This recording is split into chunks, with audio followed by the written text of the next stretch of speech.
My name is Tony, and this is Every Frame a Painting. The first time I ever felt like a movie lied to me, I was 8 years old, and it was Homeward Bound 2, Lost in San Francisco. I love that movie! Because this isn't San Francisco. Oh, that's fucked. What's this? I thought we were going someplace cool. This is my favorite place in the entire city. This is Vancouver, where I grew up. If you watch enough TV shows or blockbusters, then chances are you've seen my city, disguised as Santa Barbara, or as Seattle, and even one time as the Bronx. Something's always happening here. That's New York for you. You'll get used to it. But no matter how many movies or TV shows are filmed here, there's always been one nagging problem.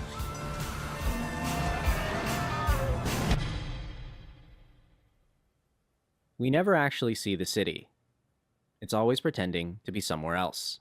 Yeah, I mean, nobody wants to actually watch a movie in the Robson Square, and on location on set of The Interview. This is where Seth Rogen and... They made Vancouver into Pyongyang. Didn't take much. Didn't take much, okay? They changed very little to make Vancouver into...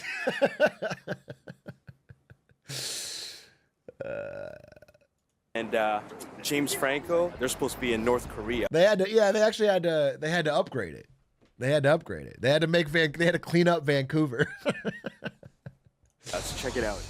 We're so hidden, we even have movies about how we're not featured in the movies. My specialty is disguising Vancouver so it looks like an American city. But how do you fake one city as another without the audience noticing? I don't know. Well, first you need to know the city, and Vancouver is kind of a chameleon. In Mission Impossible Ghost Protocol, it plays Seattle, and Eastern Europe, and even India, all within a 15-minute. That actually is going to ruin my enjoyment of the film. You're telling me when I'm watching that movie, it jumps all over the world and it's all filmed like 4 blocks apart in Vancouver? That's actually so... I thought Tom Cruise would fucking... would splurge for the expense to film on location. I thought at the very least... You telling me the Burj Khalifa is Northern Lion's house with a green screen? When he climbs the wall, it's just some fucking... Oh, Christ. ...minute drive of each other.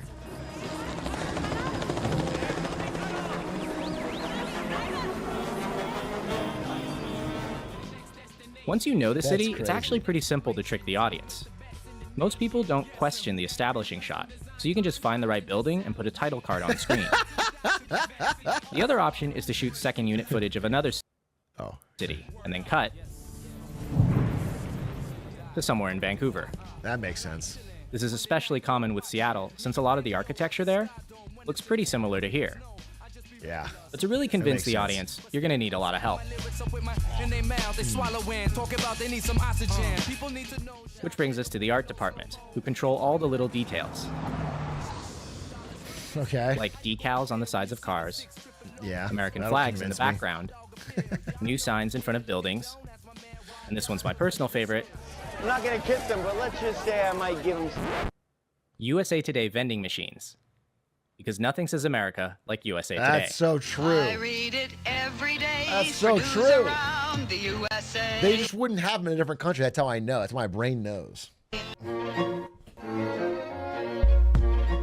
The next step in faking a city is deciding how you're going to light and shoot it. Okay. See, this has distracting background music. It's good, One of the best ways to disguise Vancouver is to film at night in shallow focus. Like, this is the first YouTuber I've seen use lots of lyrical music in their background. I keep thinking I have Spotify open. Just put a fucking Zelda soundtrack like every other video essay, dude. This is to avoid pulling a rumble in the Bronx, when they pointed the camera north and you could clearly see the mountains. Yikes. Hey! It's kind of remarkable what you can get from a location by changing the angle and the lighting. This is the Orpheum Theater on a tripod from a high angle. Yeah, I mean, and here's the... for example, my stream. It looks like I'm in Los Angeles. I have this book background, but actually I am in Beijing, China as an agent of the CCP. And I've been working for Xi Jinping this entire time. Like, it's like a little lighting and a little angle, and all of a sudden, you can like change your whole... Exact same entryway from a low angle, handheld. Last but not least, there's the VFX team, who composite Smallville? specific elements into the shot. Sometimes it's a landmark, Bro, it is like Smallville. Alcatraz, the Transamerica Pyramid, or the Space Needle. But other times, they'll change almost the entire frame. This is Front Street, I'm gonna start playing seeing Japan, it everywhere.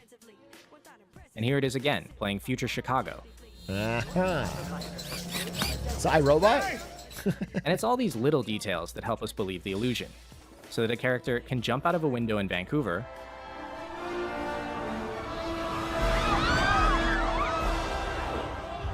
What and in the movie space is of one this? cut, end up in San Francisco. Wow, incredible. X-Men?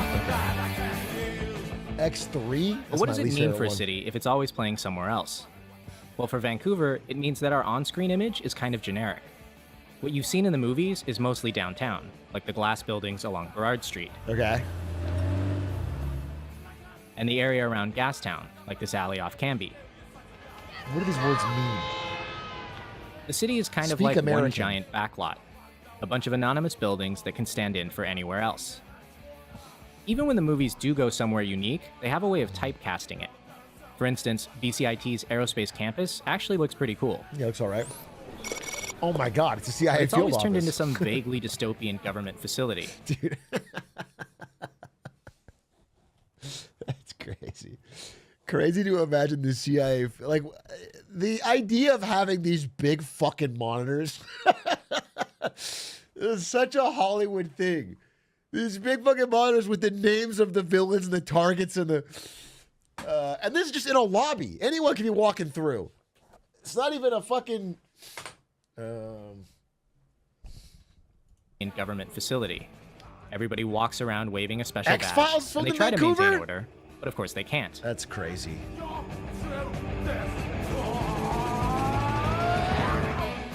Vancouver's locations are like weirdly familiar character actors. For instance, the city's two biggest universities play opposite roles on screen. Okay. SFU, with its concrete staircases, never What movie plays a is this? university. It's either a military base or some evil corporation. Okay. Badass. Meanwhile, UBC always plays a university. That's located everywhere else but Canada. I see. This year, it even played Washington State U, which means that Vancouver, British Columbia finally got to play I'm deeply moved. Vancouver, Washington. For me, this is the single worst moment in local film history. I will never forgive this. Oh, get over it. All the jobs are in Vancouver. All the movies are shot in Vancouver. And you don't get to be... You know what? Every fucking... Nobody wants to watch a movie where Tom Cruise flies to Vancouver to fight the villain. Okay? I'm sorry. I'm sorry, but that's just not... It's not a globe-trotting spy movie where James Bond is fucking driving across Vancouver. It doesn't... It's not going to be... It doesn't have that cultural cachet. Unless Northern Lion's the villain. Home Alone 4, Lost in Vancouver. Everyone's polite there. You get found in a second. Lost in New York makes sense. Donald Trump will send you the wrong directions. Lost in Vancouver, everyone's just going to be like, oh, it's right this way, eh? And you're fucking fine. Enno would be a great villain? I don't think so.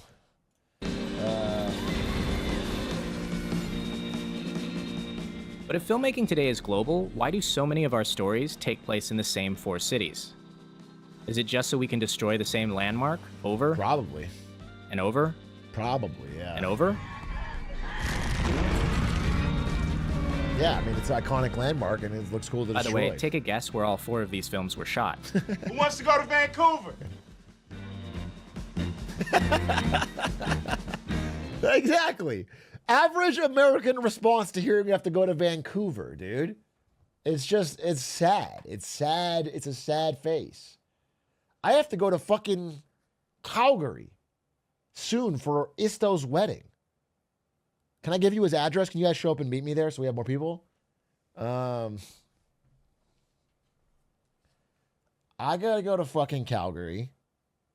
And you guys all better be there so we can have a fun time.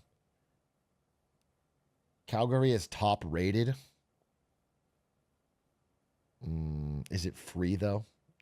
I heard from a reliable source that no other country other than America is free. So I feel like the repression I'm going to feel in Calgary is going to be a problem. Sometimes I wonder if local film crews try to sneak the city into the shot as a form of protest.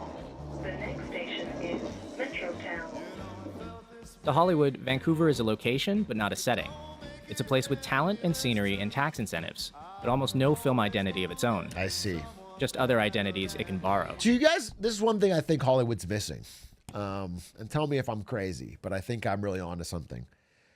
If you guys know, Hollywood has applied a sepia-toned yellowish filter to any footage shot south of the border. If you're in Mexico or South America, you have a sepia tone. Okay? What we need is a Canada filter. Maybe like a fuchsia or something, you know, some kind of. And so there's a filter over anything north of the border, some kind of saturated, so that everyone knows that it's not in America. Because when I'm watching a show, I need to know immediately if I'm watching something that's not in America, so that I can either disengage or pull out my phone, or be prepared for, like, if there's violence, I don't feel bad about it because it's a different country. Ice Blue, yeah. Yeah, that's good. I think this is good. I think this is a good I think this is what Hollywood's missing. You say you heard this song before. Tell me the morning sun will rise too. That's funny. But maybe there's some Happy Gilmore was shot in Canada? Is there nothing sacred? hope. For 50 years, there's been a local movement of films and TV shows where Vancouver does play itself. We had no idea how to make a film. We had no idea. We just went ahead and made the film. Based? A lot of these films aren't widely distributed, but they offer a completely different perspective. For me, they're often a lot closer to my own experiences. Ready? As a child of immigrants who mostly explored the city on foot. Dad?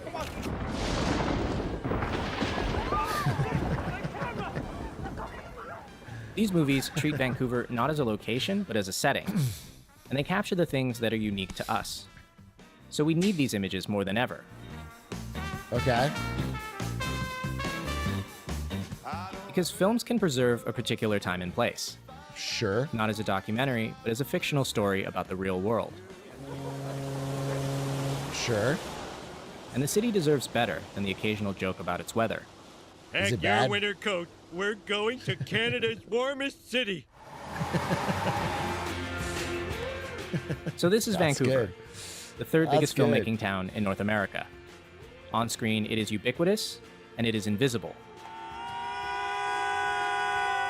Wow. But off screen, there are Everyday other life angles in the just waiting Couve. to be filmed. And I think it's time we made a real push to create new images of ourselves. Well, given that this video is 9 years old and I still haven't recognized Vancouver in a film, it doesn't happen yet.